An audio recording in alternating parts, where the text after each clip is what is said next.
Well, apparently we're back on. I don't know what the fuck is going on with the shitty internet, but yeah, there that is. Hello, Discord. Wonderful. Some graves are marked with a pile of stones over the entirety of like the grave. Uh, it seems to be disheveled but not disturbed. It doesn't look like people have been grave robbing it or anything, but it definitely looks in disrepair. As for the crypt in the house itself, uh, it's two of the coffins seem to be in little wear and tear shape. One of them seems to be looking like brand new stonework to it, and I'd say that one you would recognize the kind of halfling burial rites that went into this.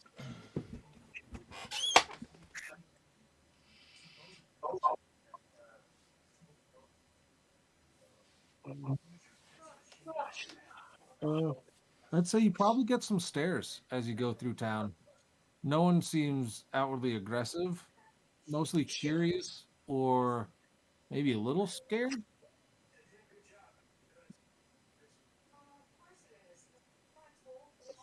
I do have stone shape, so any of the graves that don't have actual headstones, I could make headstones for them. If there are like names anywhere I could find for the graves to put on them. Hmm. Uh, I'd say over, the course of some days, you go back every day and keep trying to fix up a little here and there. There's some that you've noticed were in common, so that you're like, oh, I can read that. Um, there are a lot of others that are worn to the point that you can't really read them, and some that are in some languages you can't particularly uh, understand. But I'd say at one point you see Kaleen, or you probably hear them first. Kaleen and Carpulon making their way over, and you hear Carpulon is talking about, and his clothes, and they changed, and or talking about, oh, and then and and Paragon, he put me on, Paragon put me on his shoulders, and we fought Tornos, and I beat him. Like, he's talking about the play fight you put on where like, Carp, you got me, you're too mighty. I And remember. Paragon was playing like he was the suit of armor for Carp, as opposed, this is your big boy body. Like, um, but as they get closer, you kind of hear Colleen kind of go, it's like, quiet now, don't wake the dead. And you hear Paragon, sorry, mommy. And they start to approach, and yeah, Colleen sees you kind of rebuilding some of those. And she's like, she's got like a small basket of like wildflowers that as she's picked. It's like, "Hmm, well, good day to you, sir. It's quite a kindness you're bestowing on our town here."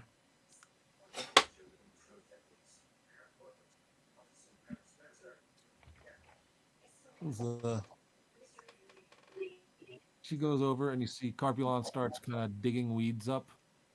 Uh, I'll be right back. Mm-hmm. while she's trying to maintain some of I will be the grave seconds. sites. But she notices one of the stones you made is like misspelled. It's like, oh, sweetie, uh, his name is.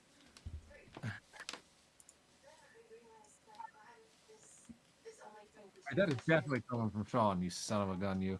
No, it's not, dude. I'm not. The It's only thing literally that your microphone. You're the only microphone that's popping up. It's something in the background at your house.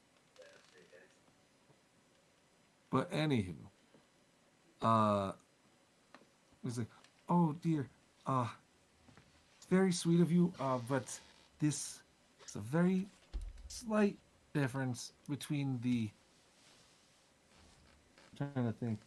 The, the halfling spelling and the dwarven spelling of this. And she just comes over and she has like a small piece of charcoal. And she corrects like one of the things is, it's like if you were trying to write in Spanish and you left the I forget what the hell that little squiggle's called. Yeah. If you left off like some of these things, like, oh, I was like, better. And you see kind of Carpulon holding in a chuckle. And he's like, that's okay, Carp. And then he lets it out. And he's like, in the dwarven spelling, it's a very crude word for a rump. And Carpulon laughs harder. I was like, but she adds the accents over it, and I was like, she's like looking around. I was like, would you want some help? They've known quite a few of these people through my day. I may be able to. I'm trying to think what would be a more appropriate way to say spell check in a fantasy environment. They can help with the Names are missing, so she can fill in the blank. record. Yeah, they can help you with some of the town records to make sure we're doing these justice.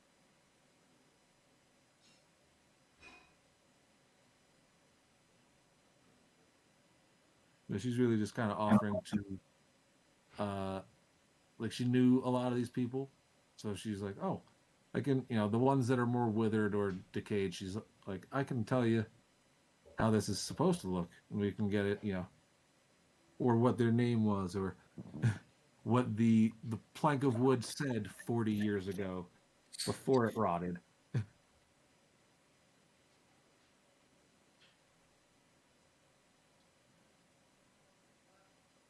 At that point, you see Carpulon is getting some flowers from the baskets and going to graves while you and Colleen are talking. And he's kind of bowing his head and whispering a little something, then placing a flower on it, and kissing the ground. And then he goes over to the next, bows his head, whispers a little something, puts the flower down, and kisses the ground.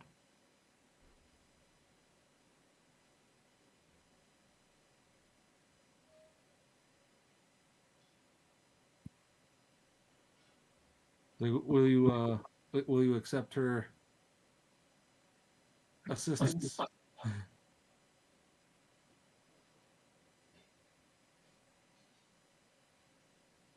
The help would be appreciated. This is a job that needs to be done right. She smiles greatly, and you kind of see, not full crying, but you see a little tear in her eye. Yes. It will do everyone good to honor their memory in the way they deserve. It's like, ooh. And she sits there and she pulls up a little like water skin, and she kind of looks around, scuffles her little self over to what looks kind of like a weed to you, but she plucks a couple leaves off and kind of crushes them in her tiny, strong hand. She makes a little cup of tea, and you see her kind of look at the cup that's obviously not hot yet and blow on it, and you start to see the steam come up as she prestidigitates it into a hot cup of tea. Do our carp learned it.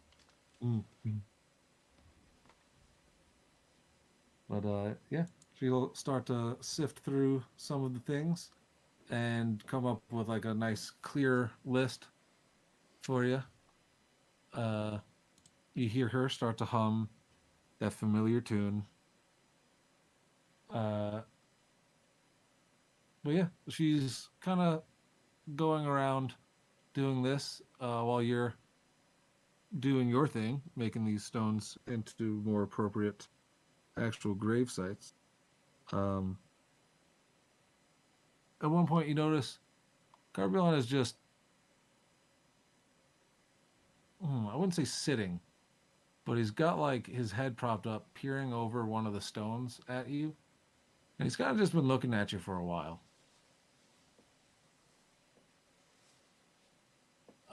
Give me a perception check.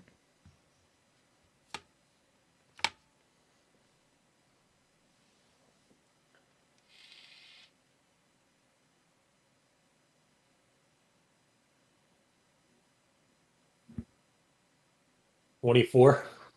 Sure. Okay. He whispers something. He goes, "You have funny looking teeth." And you see him kind of put his head down and just kind of stare and see if you noticed.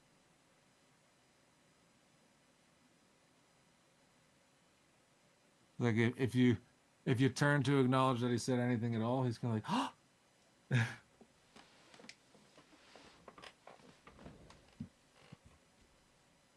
right, Jim. It's like periodically he'll just whisper a little, and he'll just pick up.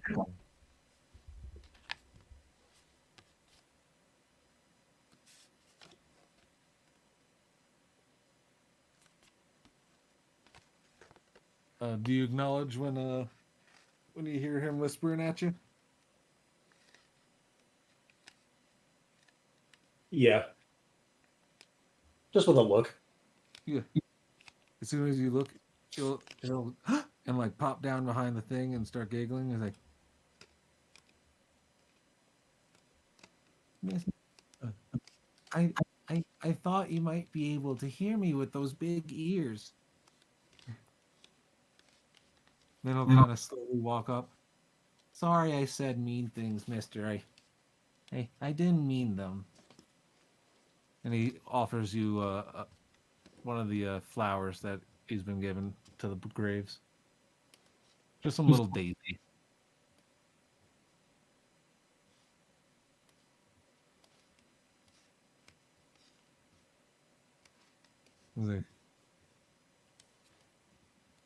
He's just kind of staring at your tusks a bit, just like kind of really taking it in.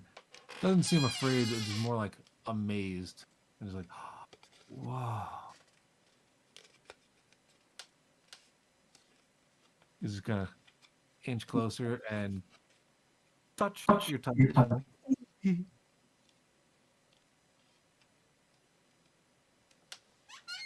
me see if he'll notice.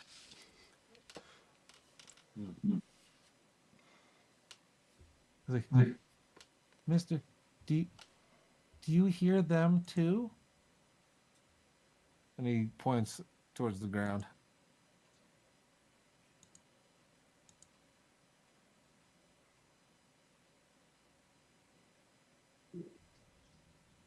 Only when something is wrong.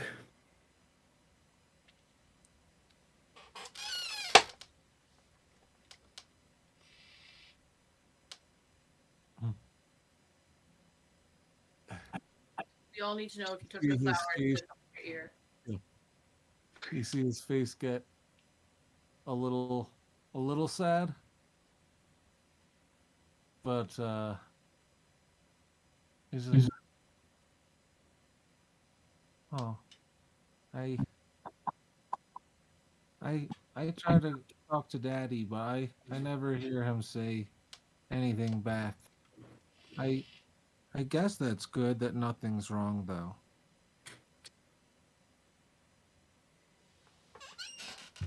And as soon as like he seems a little solemn for a second, but just like fucking Dory just, "Mister, how'd you get that scar?" And just comes up and like pokes your face where you have a scar.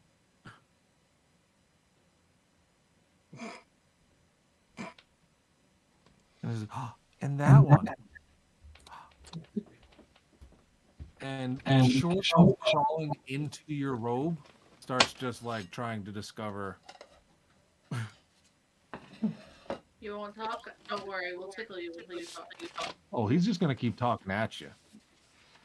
No. Carp? No. Fine, I love carpets. Fine. As at some point, Colleen will kind of overhear and be like, "Carp, leave that nice gentleman alone." I was like, he likes the quiet. Like, oh, sorry, Mom. My mom says I just have, I just want to share everything I have with people, and sometimes I share too much. Mm.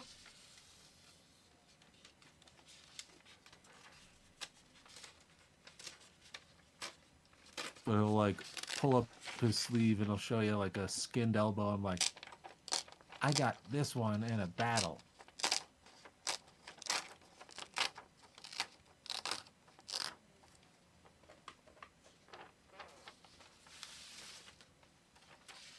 Is that where you got yours?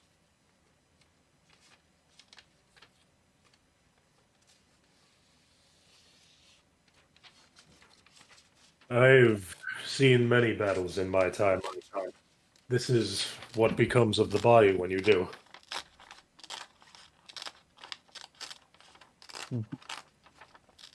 You see like a very determined look on his face, like,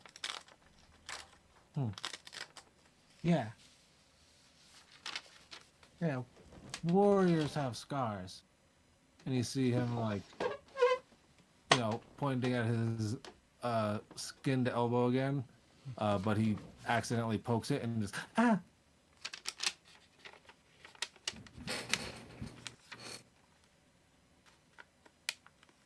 I'll healing word him. Aw. You sit there and you you can give an actual word. I was like, some of my friends like doing the well, what's your healing word? You don't have to necessarily. But as you do that, and it's like, and it kind of pulls up his shirt, and you see little nicks and cuts. I'd reckon you could probably make out the battle he had was with like a fucking raccoon. But as he's a halfling child, they're roughly the same size. But as his wounds keep healing, he's like, oh, whoa.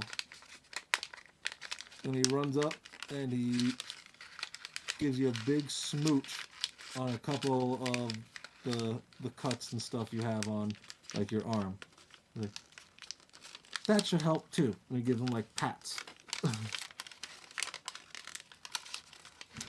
Like, that's what mommy normally does.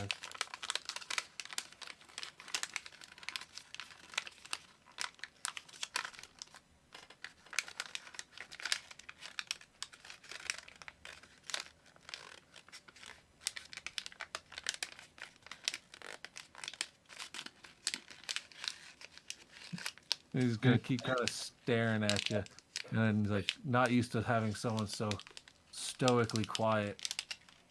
And he's like, but he can't maintain the silence. He's got to break. Like, what's wrong, mister? Your eyes look sad.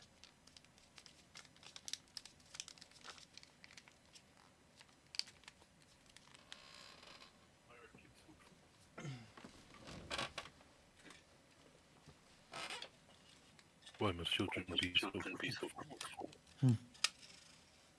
There's a lot more going on with these eyes, but he's still a child. He doesn't have the complex vocabulary to.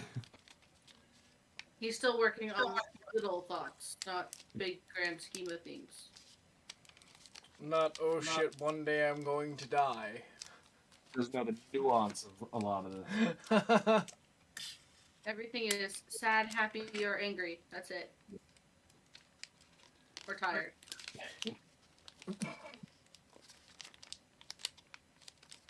This line of work can get rather lonesome. It's nice to have company for a change.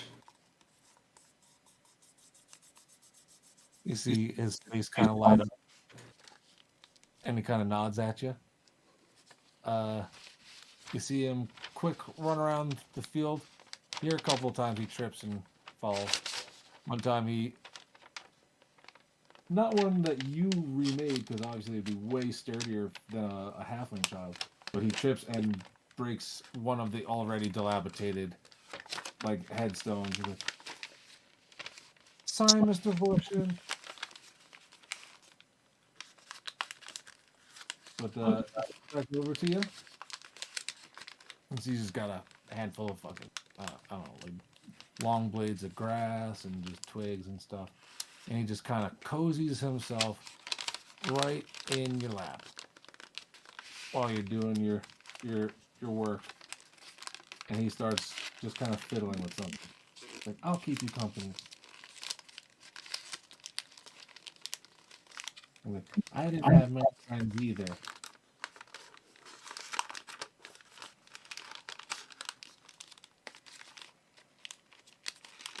But yeah.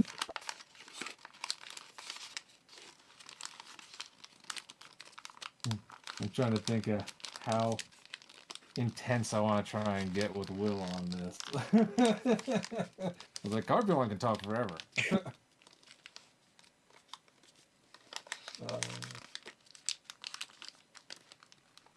What time was it? I'm gonna use my telekinesis to just throw him onto my shoulder.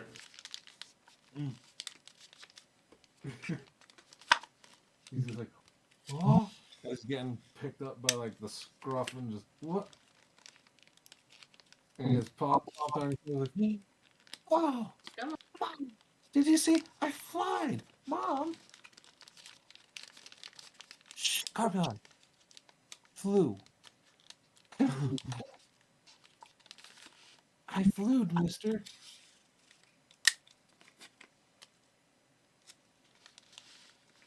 No worries. He's like, where are you from?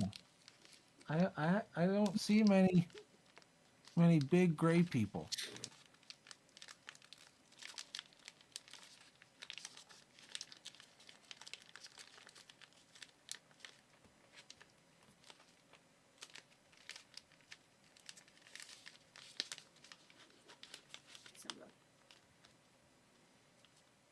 That's a nicer description than elephant for a change. Yeah.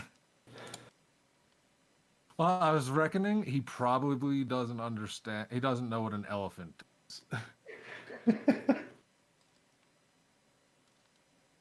anybody wanting to know, Simba just decided that I should not type anymore. Oh, he upped to my lap. Thanks. He's purring very happily.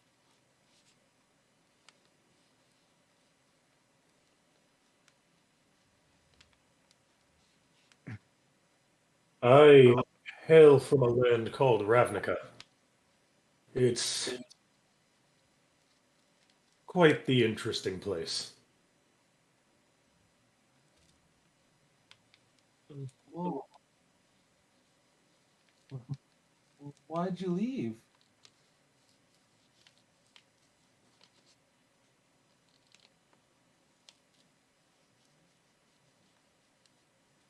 It was not by choice. Oh.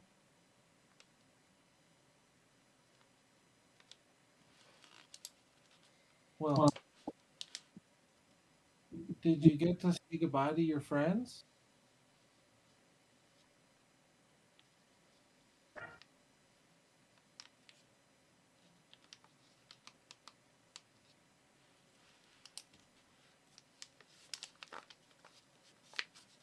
I didn't have many left when it happened. Oh.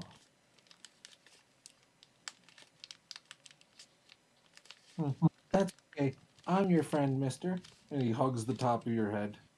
And I made another friend the other day, and he went poof, and then I don't know where he went, but then he was behind me. So maybe he can he could just little kid blathering, but essentially telling you he met your bard friend and telling you he saw a dimension door, but not understanding the limitations.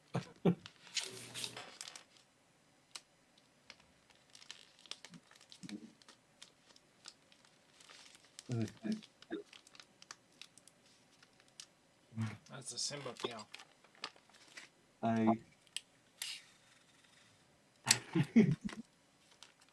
Well, I'm gonna send you something real fast because I don't want to. Don't want to overdo it, but I thought this might be funny. But he's had a hard day. And he thinks that this would be a funny pick-me-up.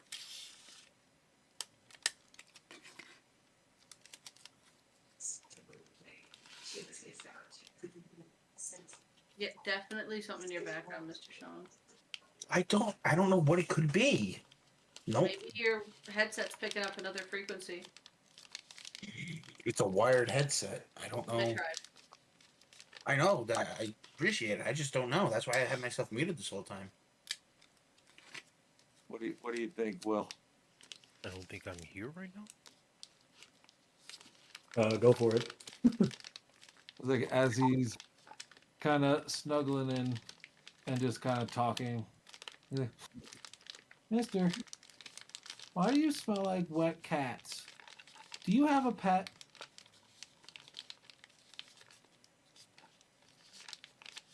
And you hear killing Carpulon. That's not nice. I bet you don't smell like fresh berries either.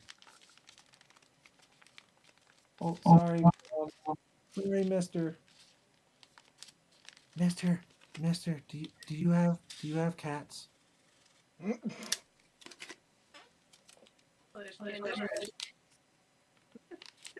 No, I do not keep pets. Oh. I figured out which mic is picking it up. I am so sorry.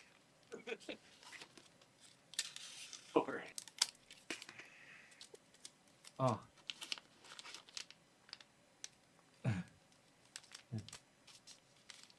He's just gonna start listing pets that he'd like to have and names that he'd like to give them. They're all gonna be ridiculous. Like, oh, and I want to have. I'm gonna get a hamster, and he's gonna have a unicorn horn, and he's gonna be Bertrand Fluffy Pants the Third. And his mom just goes, well, "Where's 1 and 2, Carpulon?" Oh well, well he could. Oh, well. Okay, I'll have 3, and then I'll make 1, 1, 1, 2, and 1 the third. But he's just gonna talk and talk while you are hard at work. But he's gonna probably doze off on your back, and let's say about dusk, Killeen will say, kind of look over the graveyard. You guys put in a decent amount of work. You got most of the graveyard repaired. She'll kind of dust her hands a little bit, and you'll see literally all of the dust on her drop. Well, I suppose we should get the little one tucked in, and I should get started on some dinner. What do you say we head back?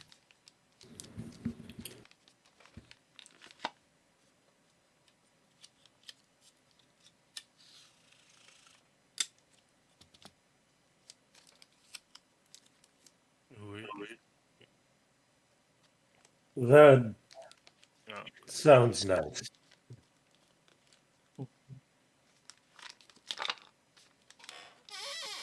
She looks up at you and just kind of admires Carpulon just unconscious, essentially as your hat. And she sits there and comes over to you and gives a little pat on probably your thigh, because you're much larger than she is. And all the dirt falls off of you and Carpulon. Better. And yeah, starts making her way back. And as you guys are starting towards, making your way up the hill, you just hear Carpulon groggily say, Mister, you should tell me stories of Rabbita.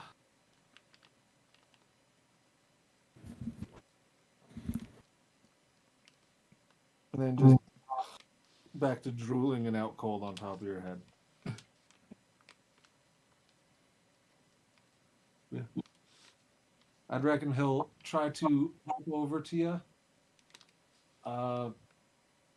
periodically throughout the weeks, especially if you're, doing prayer or something. He'll just kind of creep up and mimic what you're doing and not really understand what's going on, but he's just gonna be like, oh, he's quiet. I'm gonna go hang out. I'll try and be quiet. But even if you don't notice him at first, he definitely can't hold in the talking. So, but yeah, figured you got your Carpulon treatment.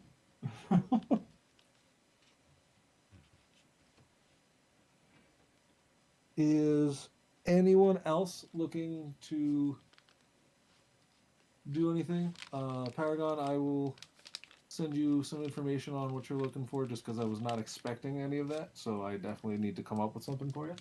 Yeah, I appreciate it. I was just thinking to myself, like when the what was it? Was it the helper had bonked me and activated the runes, making me tankier? I was wondering if I could restore them eventually. Make the armor glow again, put it to its prior state. Okay. And then, if I was also thinking, if we ever do run into my people, they'd notice the runes, they'd remember them, they'd help. They'd come up to me instead of me to them. Okay, for sure. Oh, I got some studying to do so I can get back to you with some good answers on it. Got you. Appreciate it. Luckily, you guys have already established some links in town with people that are armor crafters, engineers. Definitely gonna ask them for help too.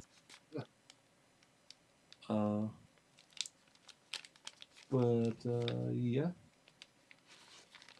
Anyone got anything else they want to chip in, or? I think I'm good. Okay.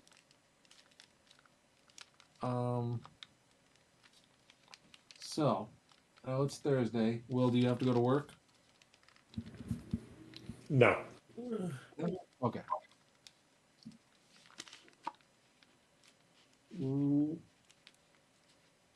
I said I have to do what I wanted to do, so you can just let me know how well it went or if I need to work on things more.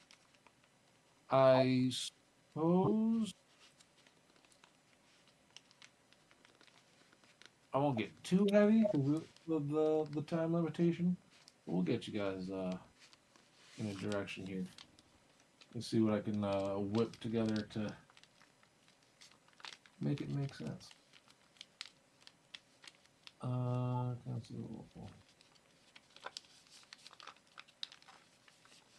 What is Tornos and Joker's doing?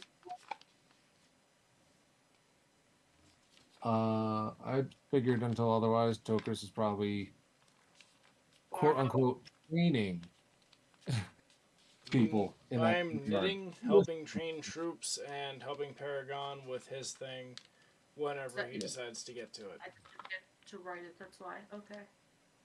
Thank you. Battle Buds.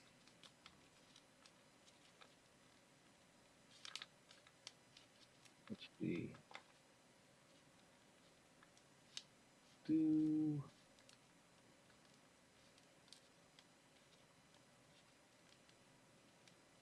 Oh, that's where that bitch's name comes in. Okay, that makes sense.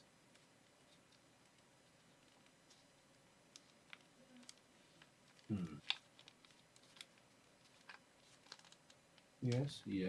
Understood. Understood. Where is the part I would like to get in here? Come on. Ah, pain in my ass. Oh, okay, here we go. Next part. Oh, okay.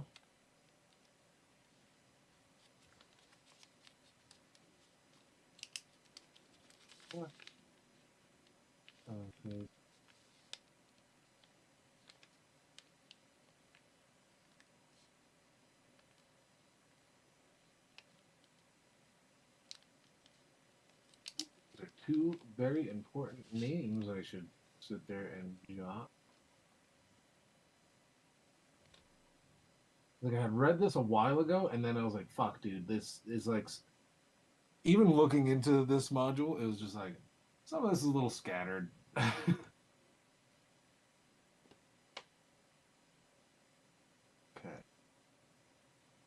Hills.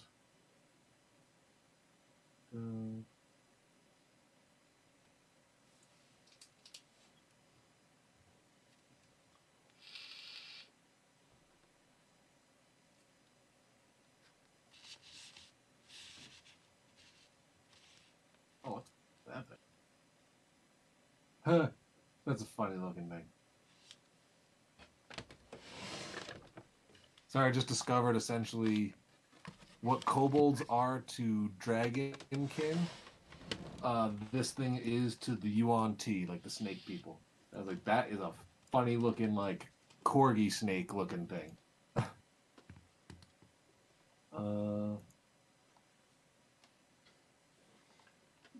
Have you had enough of me typing? I'm sorry. Oh. Oakley dokley.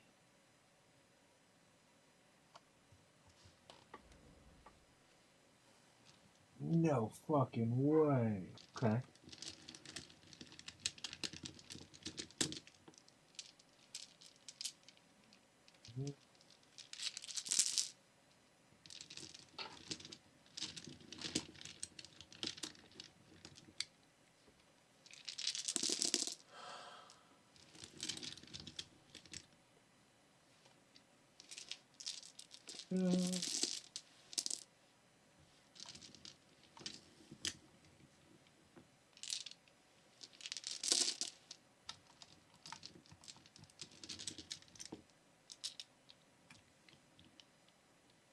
Hey, okay. That's a great way to tie that one in. That fucking name. That was a goddamn name there.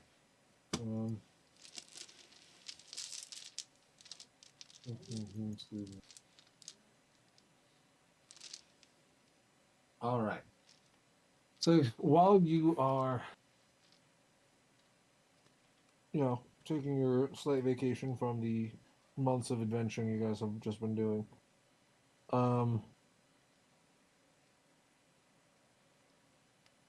I would say you guys get news from a couple directions.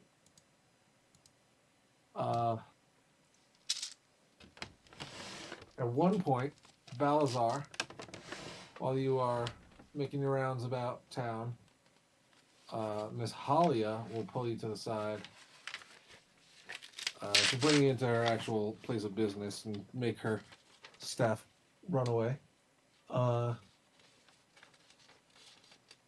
She's going to tell you.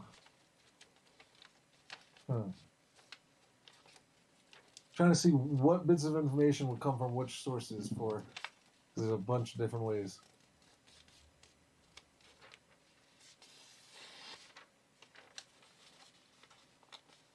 Okay, so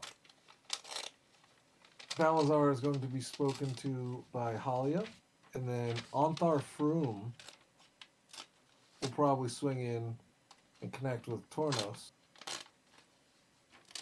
And I guess he'll come in. He'll come in with Sildar to the manor house.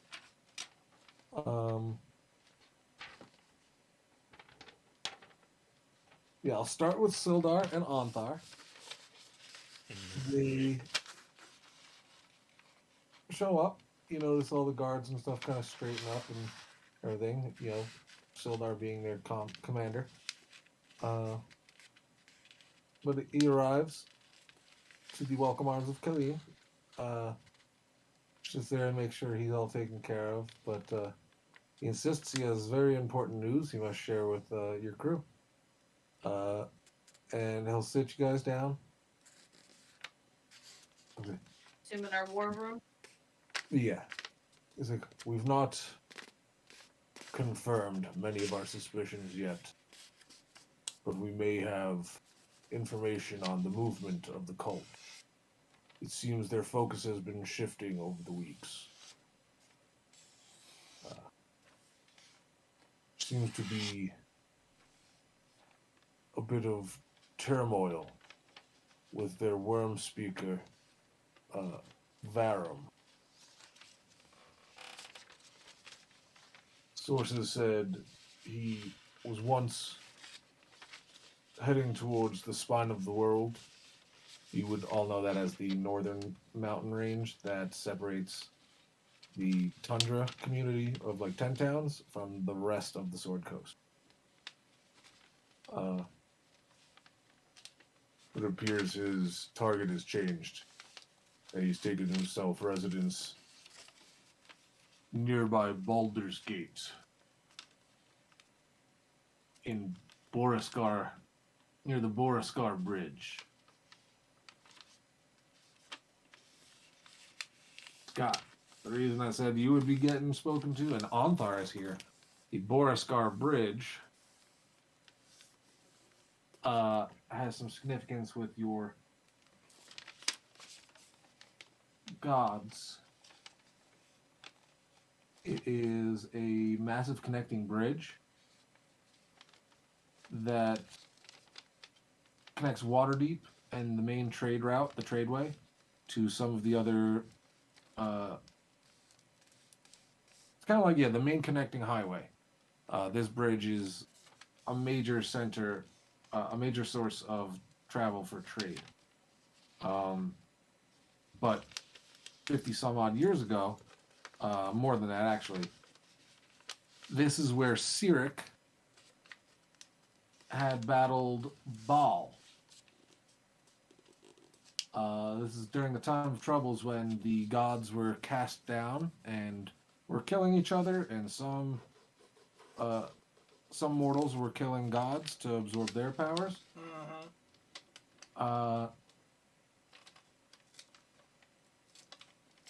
Baal was the god of violence and murder, and he was killed by Cyric, very tricky individual.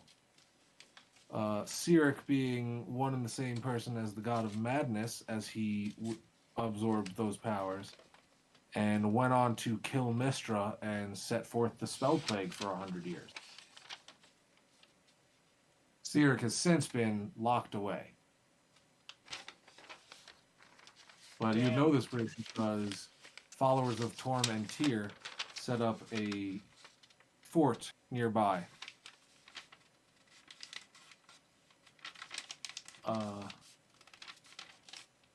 Yeah. It would be...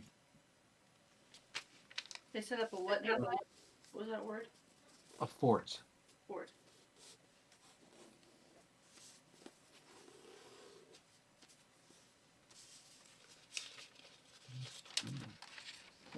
That's a weird name. Cool. Not a name you guys would need. I was just like, I wonder if this is going to be... Like, nope, it was not important. All right. But yeah, so it was Fort Tamal. Tamal. And that's going to be the fort operated by the Paladin Order.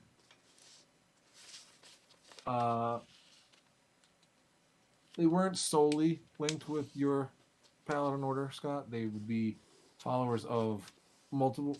It's pretty much similar gods had their followers come together to vanquish the evil.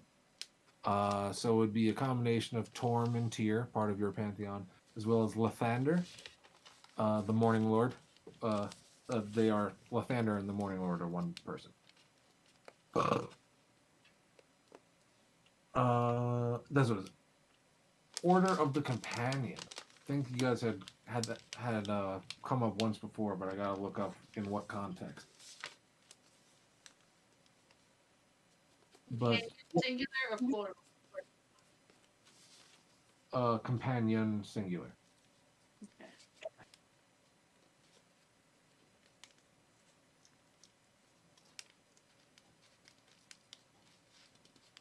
Actually, yeah, hold on, I got this map I can fucking put you guys onto.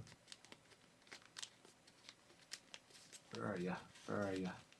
Sword Coast. Bam. Alright. You guys are about here, I want to say. Actually, Phandalin about here. Maybe a little further down, but it's in the Neverwinter Wood ish. You guys have went over to the Tribor Trail and traveled beyond, but that's where you guys are. He's talking about. Where are you? Not there. Let's say somewhere about here in the south would be where he's talking about. Actually, no, it's more towards the High Moor here. Yeah. So very south of us, though. Yes. So pretty south of you. But yeah, they've been getting notice that, you know, the White Worm speaker, who was kind of known to be traveling towards the north, White Worm speaker being, of course, of the Frost, they've assumed, oh, he must be going to the tundra. Suddenly, he is not at the tundra. He is south, more south than they had realized that he would be at this point.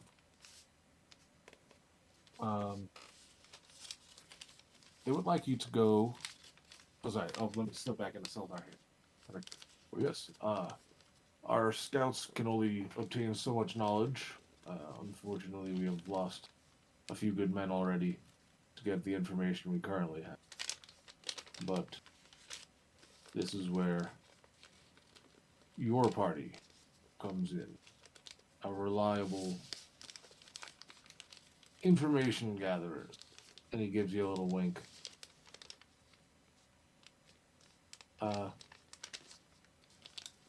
See what the Dragon Cult has in store, and why one devoted to the Frost would be found so south.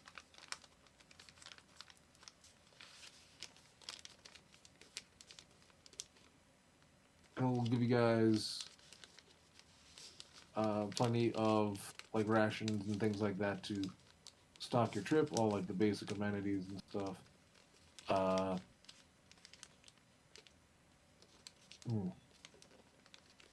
Yeah. Sorry, I was like, I know. I'm trying to remember that Sildar doesn't know what the fuck. But I'd say you guys would remember Varum is who that chick told you to sabotage, because fuck that guy. We told him about that, though, too, so he would know that we were set to also sabotage.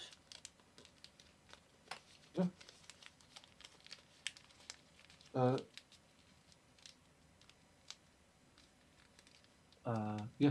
So he would know that from what you've told him, but he doesn't have too much more information on what his actual mission was.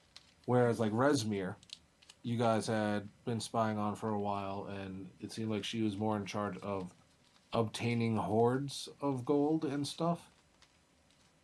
I'm not quite sure what Varum is doing, as he was a newer addition to their worm speakers.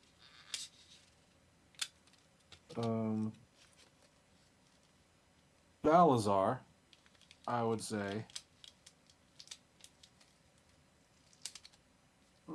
maybe I'd say probably after Sildar meets with you guys, Halia would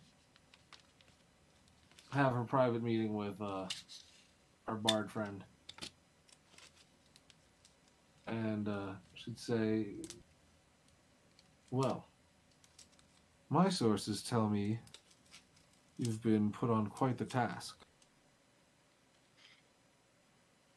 It's like, I hope this wasn't a retrieval mission.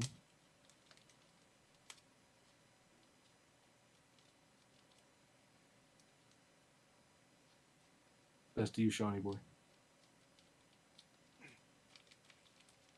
I think Sean is asleep. No, I'm not.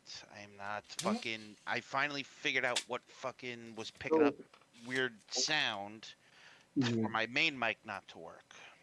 Hmm. So retrieval mission. I would remember that as. Sorry, Tim. She's talking about what Sildar just tasked you guys with. So she heard a little bit about what you guys were going to be up to, and she's like, well, I hope it wasn't, for you guys to go retrieve something from this gentleman. Well, the minor details, I kind of left up to the purple tiefling of the group. I just kind of kept everyone's tensions to be... Yes. Well, the tall, dark, and charming doesn't seem to be a particularly big fan of me. So perhaps you can let him know a friend of a friend was passing on this gentle nudge in the right direction. I feel you may know my source, but a very interested party was particularly interested in attending a masquerade ball. But if only she could have a mask to match her dress. It's a good thing there are plenty of thieves out there. Wink.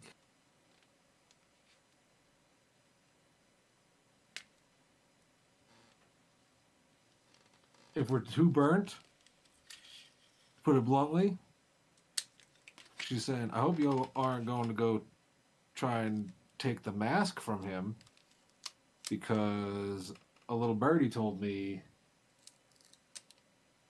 The it's mask already of the... stolen mask from of- him from an interested party who you guys also might know.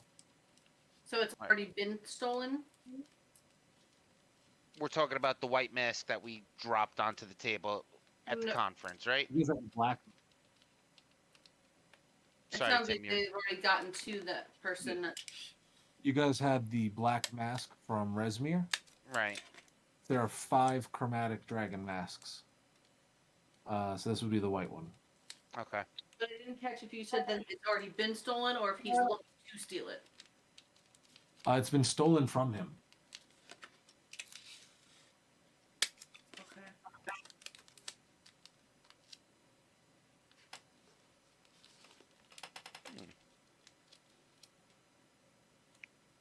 Alright, so just letting us know that, hey, if that's the mission, don't bother. Got it. Yeah. Barking up their own tree. But also a Depend. little bit of, well, that might have something to do with why he's suddenly so south.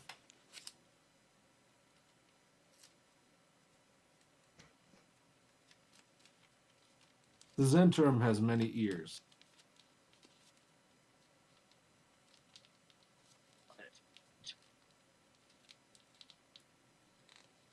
Whatever you Typing. tasked with, no worries. So yeah, so they're tasked you guys with trying to find out what he's doing down there, Right. and knowing that this mask would be of interest, she's giving you the heads up. If you're gonna go for that, don't. Right. Like that is the wrong There- direction. There would be 3 other masks more priority than the black one or the white one. not even necessarily that. It's Hey, we heard you're on a mission that has to do with this dude. If you're looking for his mask, it's already taken, so don't go if that's your only mission. Right. your only mission is to go grab this mask from this dude, because obviously the Zentrum knows that you have the black mask, or the head of it was at the table. So like, oh shit, okay, they're interested in Varum. It's like, oh well, funny enough, we just had a little contract involving Varum. So if you were looking for that mask in particular, he ain't got it. Okay. But you got overall, you guys are going to. We're asked to go see what the fuck he's actually doing down there. Which may or may not have to do with his mask being missing as well. Yes. Okay. And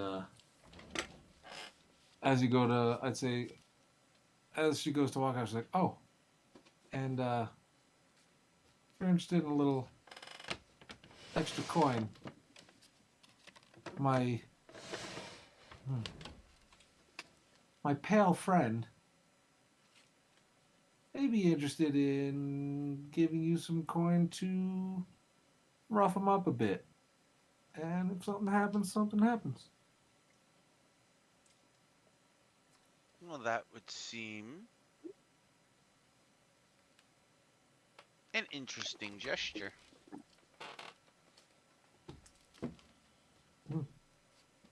Well, yes, I'm sure she would agree. All right. Help. Sorry. Yeah, no worries. And then she'll just mysteriously walk off like, huh?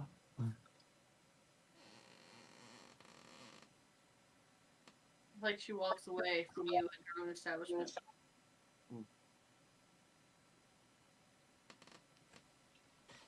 Yeah, as she walks out of the room, like the dozen dwarves that work for her all file back into the room and start, like, sorting stuff. It feels like the stock exchange in here. It's obviously not something as important as the stock exchange for such a small town, but they're all running. There's a lot of files, there's a lot of papers and scrolls. So, yeah. Make of this information what you will.